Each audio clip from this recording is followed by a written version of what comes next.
Bom, pessoal, vamos lá. O segundo vídeo sobre o tema que desemboca da Primeira Guerra Mundial, uma das consequências, que é a Revolução Russa, de 1917. Aí a Revolução Russa, ela tem um período que ela chama Comunismo de Guerra. É um período em que a então Rússia, depois viria a ser União Soviética, né? União das Repúblicas Socialistas Soviéticas, viveu em guerra. O período de comunismo de guerra é de 1917 a 1922.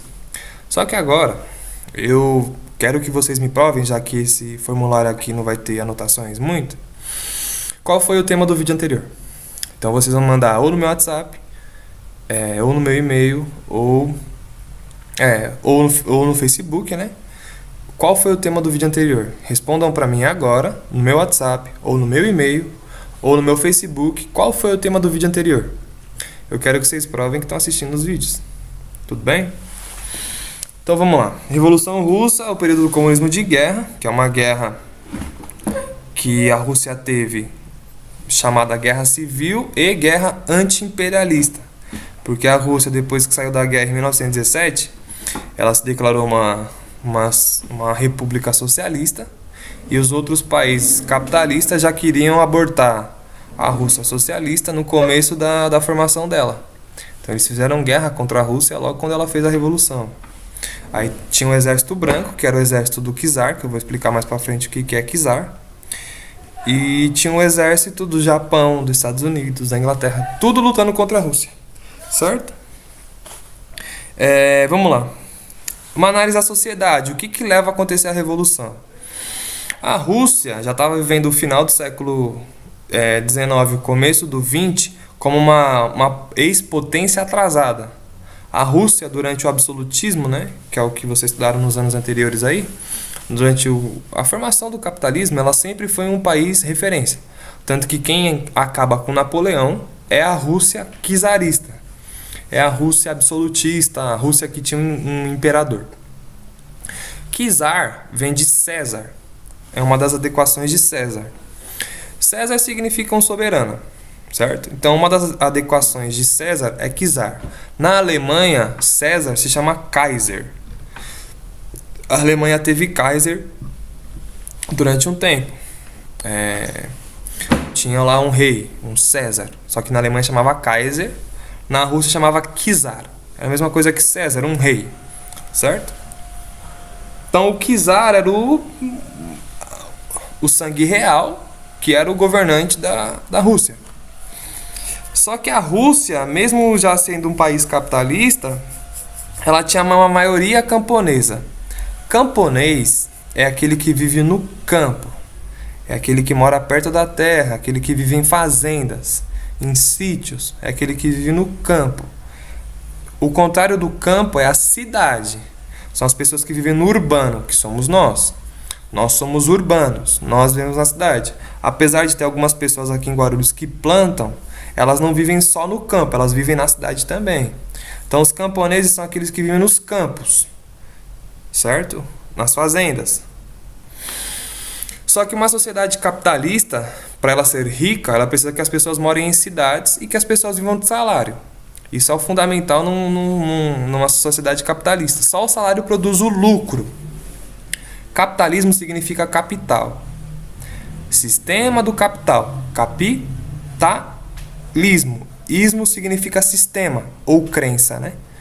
E capital significa lucro. Então é o sistema do lucro. Capitalismo é o sistema do lucro. A sociedade inteira vive para produzir lucros. Essa é a nossa sociedade. E numa sociedade como a russa, daquela época até 17, você começar a desenvolver o capitalismo, mas ter uma maioria camponesa, era ruim. Então os camponeses também na Rússia estavam extremamente pobres, enquanto a Rússia começava a ser capitalista. Estavam extremamente pobres vivendo no campo. Tinham poucas pessoas vivendo em cidades, vivendo como se vive no capitalismo moderno, né? Na França, Brasil, Argentina, Espanha, Estados Unidos, assim vai. E justamente isso, a Rússia teve uma leve industrialização. Eu tô com a minha colinha aqui, tá? Que eu estudei para montar a aula. A Rússia teve uma leve industrialização. com as pessoas vindas do campo. Então, Moscou, São Petersburgo, algumas cidades da Rússia se industrializaram e viraram grandes cidades, enquanto a maior parte do povo vivia no campo. Tipo, 80% da população na Rússia vivia no campo.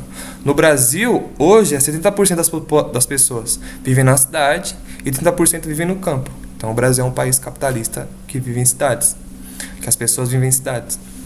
Somos 70% urbano e 30% rural, camponês.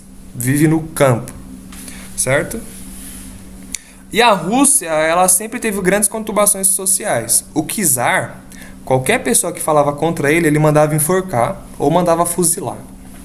Então o czar governava com mãos de ferro a Rússia. E a Rússia, tentando, melhorar as condições de vida do povo, teve 3 revoluções. A primeira foi em 1905. E os camponeses e os trabalhadores da cidade levaram uma carta para o czar fazendo algumas reivindicações de melhores condições de vida, para que o czar ajudasse economicamente ao povo russo se desenvolver. Quando a população chegou na praça, o czar mandou fuzilar todo mundo. Imaginem vocês a manifestação chegando perto de um muro e os caras tirarem metralhadoras desse muro e começarem a atirar. Foi o que o czar fez com o povo. Então o povo foi chegando perto com a carta de reivindicação, ele fuzilou o povo, literalmente, fuzilou pessoas. Isso desembocou na Revolução de 1905, que é antes, que a revolução não se efetivou.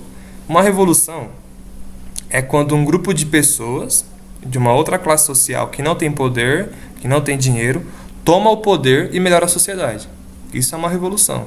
Fundamental, isso é uma revolução. Eles tentaram tomar o poder depois disso, porque o czar não quis ouvir eles, além de não ouvir, tentou matá-los, os que sobreviveram, E eles decidiram não respeitar mais o czar, não respeitar mais o rei. Foram e fizeram uma revolução. Só que essa revolução, ela foi sufocada pelas forças de repressão do czar, pelo exército branco e os cossacos, que era uma força militar do czar, os cossacos e o exército branco. E a revolução foi abortada. Tem até um filme que ficou famoso que chama O Encoraçado Poteskin, que foi uma revolta de marinheiros contra o czar, em 1905. Chama O Encoraçado Potemkin, que virou um filme, um dos melhores filmes da história do cinema, que é da época da União Soviética, Mas é sobre 1905. Aí teve a Revolução de Fevereiro de 1917 e o governo provisório de Kerensky. Aí já estamos em 1917. E por que tem esse pulo de tempo que eu deixei? Porque quando um povo tenta melhorar de vida e ele não consegue, aquela tentativa fica na memória. Então eles não conseguiram em 1905, mas eles viram que podiam. Apesar de terem sido derrotados, eles viam que podiam, por vontade própria, melhorar a própria vida. Eles perceberam isso em 1905. E se vocês repararem, o czar teve lá umas aberturas políticas. Ele inaugurou um negócio chamado Duma. E inaugurando a Duma, ele deu mais poder para a população. Mas mesmo assim não foi o suficiente, Ele ainda conseguia controlar a maior parte do povo de forma autoritária, centrada nele mesmo. Vou fazer uma pausa e eu já publico o segundo vídeo, segunda parte.